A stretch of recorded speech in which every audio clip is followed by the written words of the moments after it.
Hi everyone!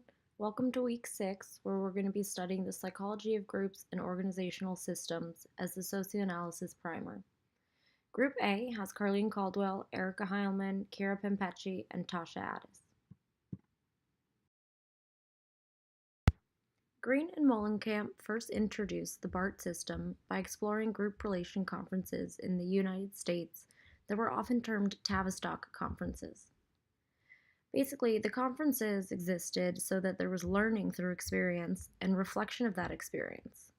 And the BART system was a system within that method of learning. The BART system represents 4 elements of group analysis. B is for boundary, A is for authority, R is for role, and T is for task. Boundaries are the container that support the task of group work. Some examples of boundaries are time, territory, and task. A time boundary can be seen as a strict adherence to the time boundaries by a consultant. A territory boundary can be seen in the space in which work happens within a group. An example of this could be a metaphoric territory such as turf battles or jurisdiction. Task boundary are key because they influence nearly every aspect of group life. It can be a challenge when different understandings of a task within a group, or if a task gets lost, or if boundary as it relates to the task is undermined, subverted, or violated. Other boundary considerations could be resources, roles, and responsibilities. Boundaries can also be used as a region, which allows for transition between or before or after a boundary, such as a check-in or a checkout. Authority here is divided into 2, formal authority and personal authority. Formal authority or delegated authority is derived from a group or body or supervisor or manager. It must be clearly defined, taken up accordingly, and accompanied by tools to exercise it. Personal authority is then the way an individual takes up formal authority after it has been established and clarified. These can be influenced by psychological makeup, social identity, or cultural background. Role. Formal role outlines duties to be performed, parameters for completing tasks, and needed peoples or processes. These are typically assigned by some external authority, and clarity about one's role is important for the person in the role, but also those who work with that person. And it's essential to know how other people perceive you in your role and how that influences your behavior. Informal roles are not found in job descriptions or employee-employer contracts. They can range several continuums such as simple to complex, implicit, explicit, conscious, or unconscious.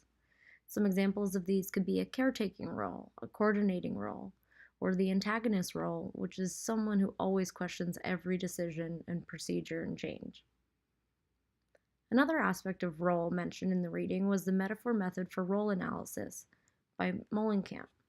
This was a method of becoming clearer about one's informal role by making use of the unconscious through images and metaphors. All group members are silent and write down an image or metaphor for the person's role, including the person, and then they share the explanation of why that image or metaphor came to mind. The purpose of this is to make links between different images and metaphors in common: movement, height, distance, elements, detailed descriptions, and how the person's own image or metaphor fits with the images or metaphors of others that she received, and if there's any discrepancy, there can be learning there. Task. The primary task, or functional task, or work task, corresponds with the mission of an organization, and multiple tasks can be expressed to serve the primary task.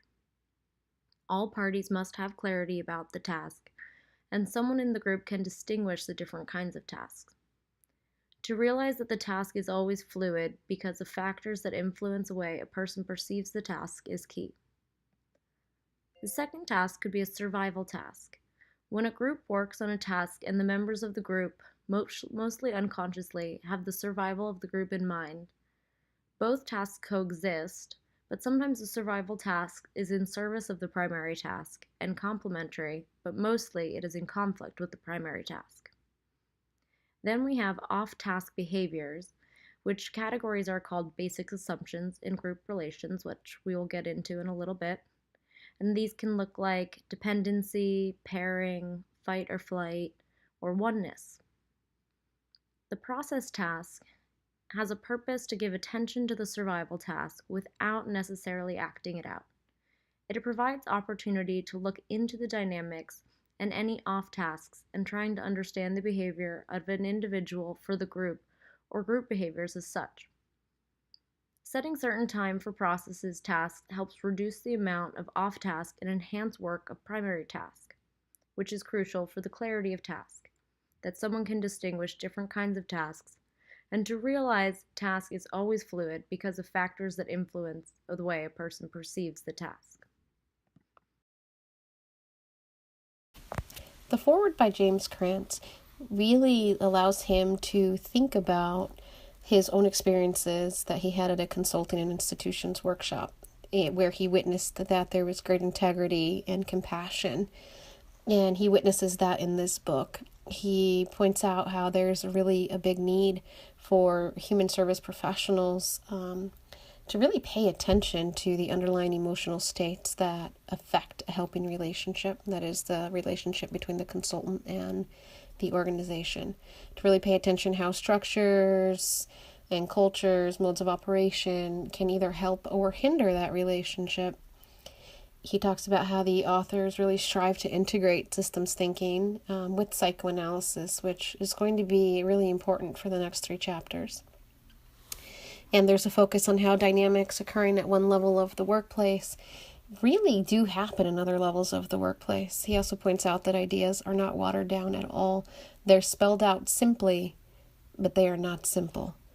And he talks about how this book really makes it easy for the consultant to kind of grasp and play with these ideas until they understand it.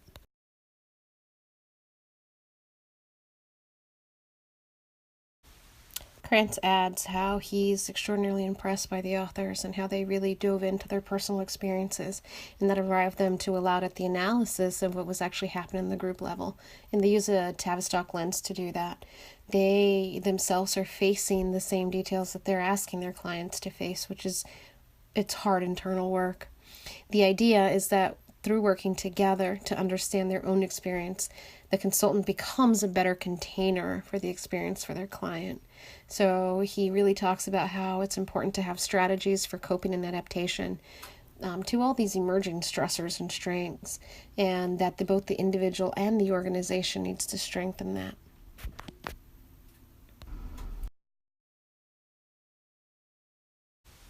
Halton starts to talk to us in Chapter 1 about the unconscious aspects of organizational life.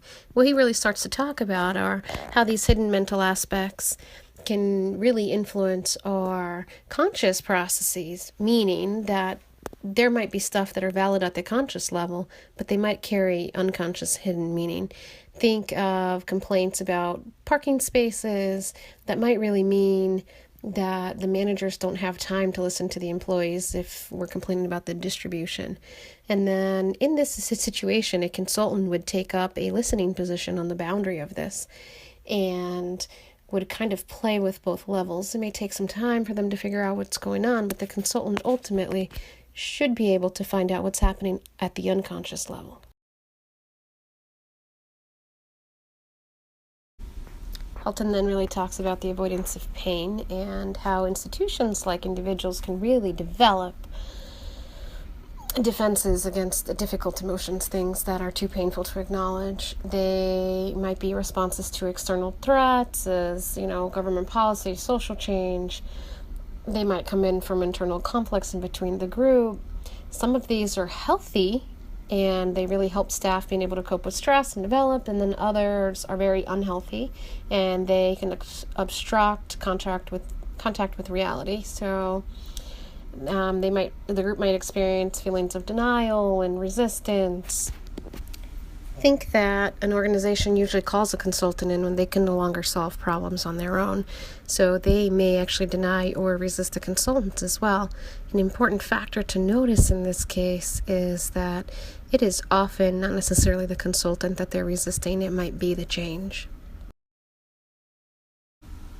Halton goes on to tell us about the work of Melanie Klein, who identified the conceptualization of the internal world in the 1920s. So, like, think of paranoid schizoid position. What this means is that, in play, children represent their different feelings, characters and animals, or stories, Good Fairy, Wicked Witch, Jealous Sister, Sly Fox. All of these dividing of feelings is called splitting. And splitting is often accompanied by projection. This normally, through maturation, as the child grows up, or treatment, eventually is brought together into a more integrated whole. When all of these feelings are brought together, it's called the depressive position. Is that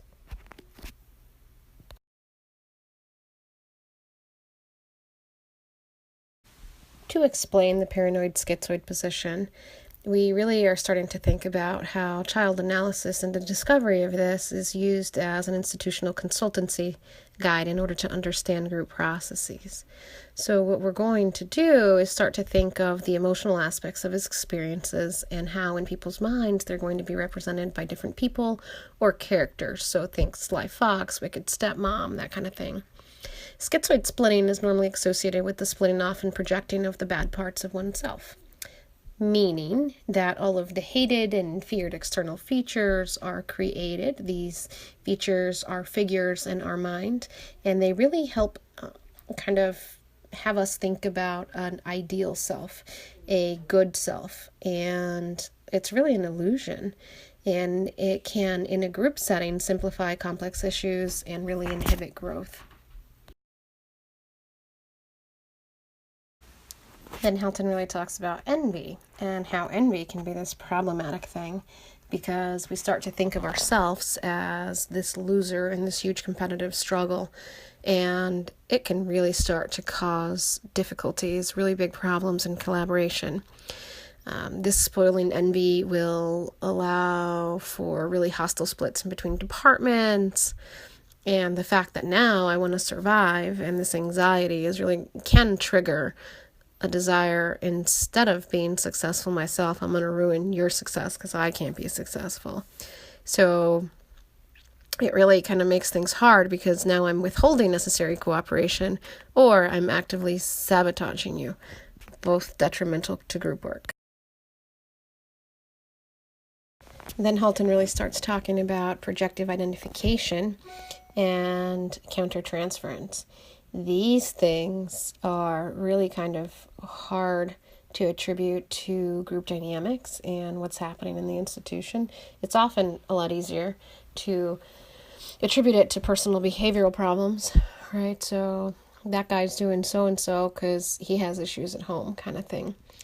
And it really kind of breaks down into the projective identification. It happens at the unconscious level. So I'm the receiver of this. Somebody is projecting their anger onto me, and now it becomes my anger. So I'm going to own that anger, and I'm going to make it my own.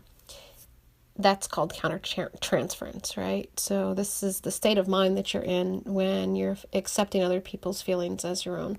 It's the same mechanism that serves as the container, if you think about it that way. So the same mechanism serves to hold all of the anger, the depression, the guilt that a group holds, theoretically the group sponge.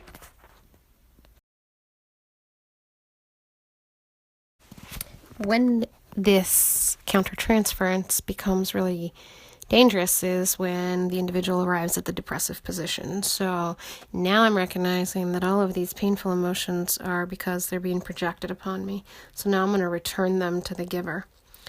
This is where Bayon's work becomes really important because now it's talking about containment, and it helps the consultants kind of really think about and address this phenomena. Basically, the unbearable part and the projected part, right, needs to be made bearable to the group. And if the group is functioning from a depressive position, this is important. Every point of view that emerges from this depressive position is going to be met with a full range of emotions from all of its members. Can become really hard stuff to deal with. Wilfred Bion was a psychoanalyst that made a detailed study of the process in small groups. He was a major contributor to our understanding of the unconscious processes in groups. Bion distinguished two main tendencies in the life of the group.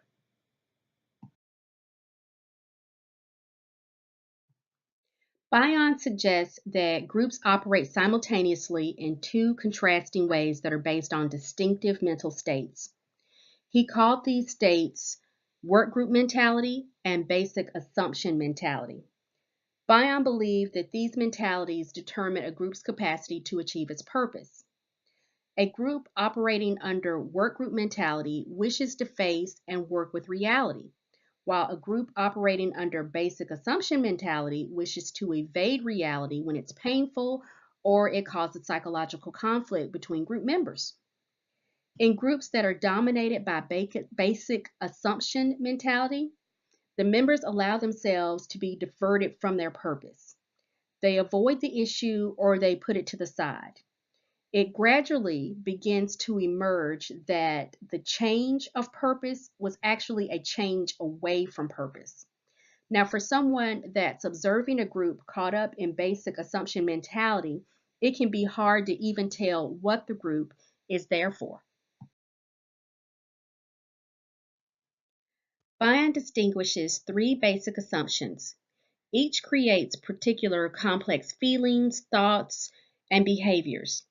The three are basic assumption dependency, basic assumption fight flight, basic assumption pairing.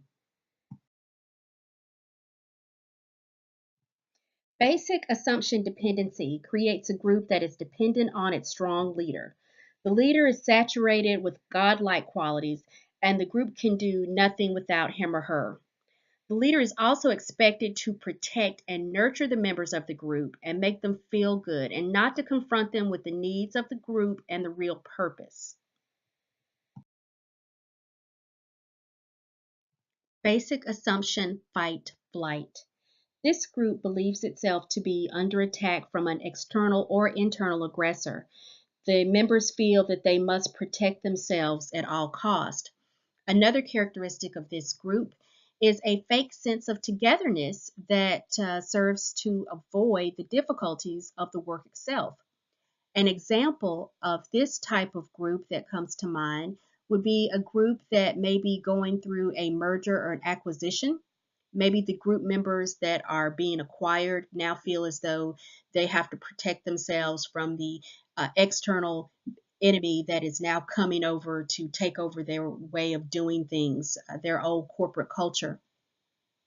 If you look at the picture on the right, I think it's a great example of what looks to be a team that is supposed to be coming together and working on something maybe as simple as planning the holiday Christmas party for the new merged company, but instead they are so caught up in the fight flight mentality that they are now battling each other, warding off the enemy instead of addressing the work itself, which is coming together and making one harmonious group. Basic assumption pairing. This group expects a savior will come and solve their problems. The group acts as if the coming together of two members in the group, or maybe the uniting of the leader with some external person, will bring about the awaited salvation. This group is focused solely on the future as a defense against the problems of the present. Now, when thinking of an example for this particular group, what came to mind rather than a workplace situation was a movie.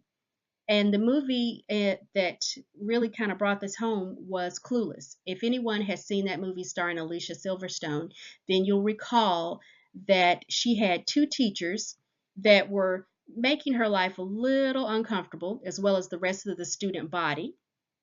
And she came up with the great idea of bringing the debate teacher along with maybe the environmental teacher together, that this may make life better for the students. And actually, her plan worked. They somehow got the two teachers together, and a love connection was made, and the teachers got married. And I assumed that based off of the coupling of the two teachers, life became better for the students.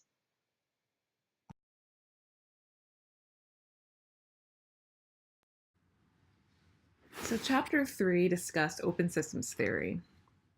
When it refers to a system, it's referring to the organizational system of inputs, which are then converted to outputs, all within the boundary of the system. This boundary is protected by managers who help make the boundary permeable enough to be adaptable to the changing external environment, but impermeable enough to protect its processes and tasks. In open systems theory, in order for the organization to be successful, a primary task must be assigned system wide and be embraced by all subsystems within the organization.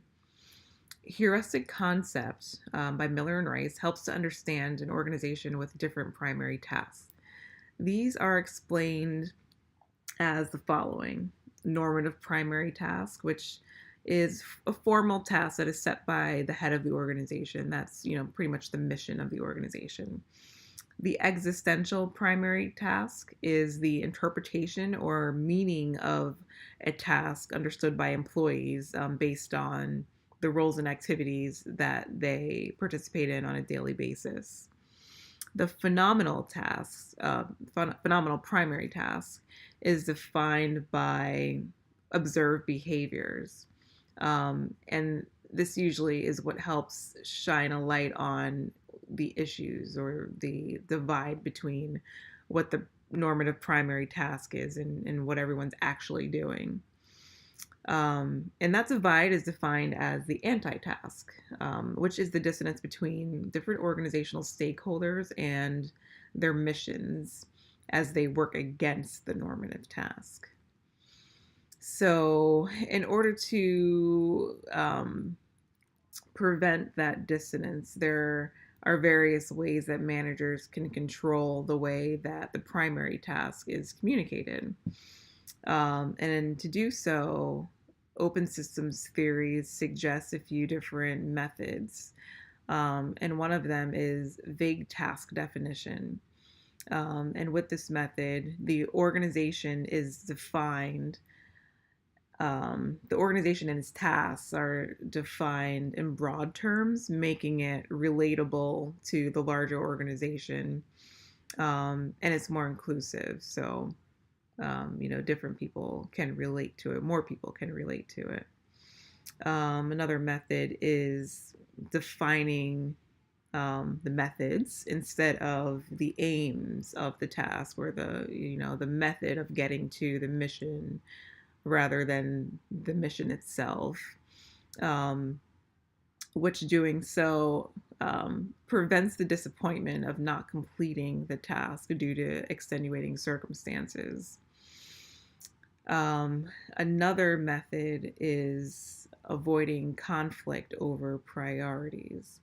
So, in doing this, the task is discussed as being of equal importance, no matter what side of the organization or what department is being referred to. Everyone is shown equal importance, so everyone is bought in. And then another method is, another thing to avoid is failing to relate to the changing environment. So, as the environment changes, so must the definition of the primary task. So, it needs to be flexible there. So, with task confusion comes boundary issues. So, with the system, um, the boundaries need to be the boundaries of the subsystems within the organization need to be separate, but they also need to be related to the organizational whole.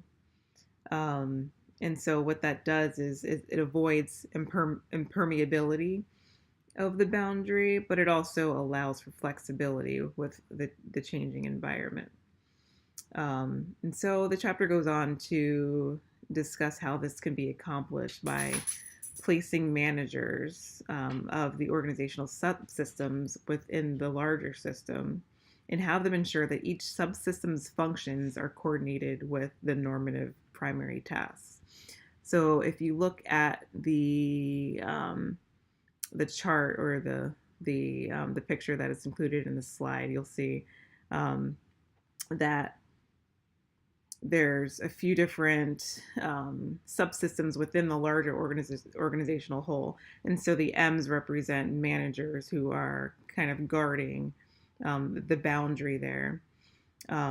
But overall, they're all inside the larger organizational boundary. And so they all communicate together and make sure that the primary tasks or the normative primary tasks is broadly accepted and collectively accepted.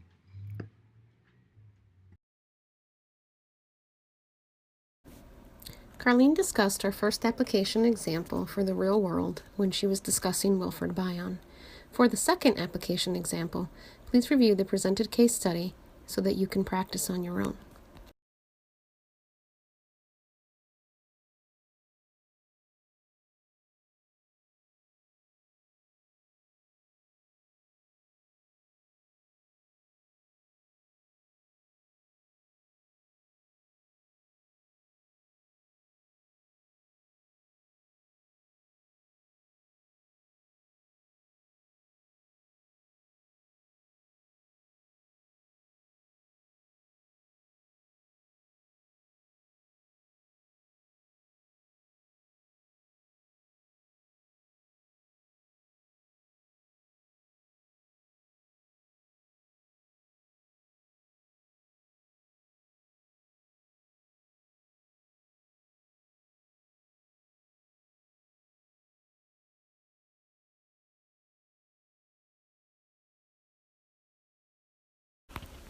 All of that concludes our lesson for this week. We really hope that you enjoyed our slides and that you were able to get as much out of it as we did. Looking forward to seeing you on the boards and hearing your thoughts.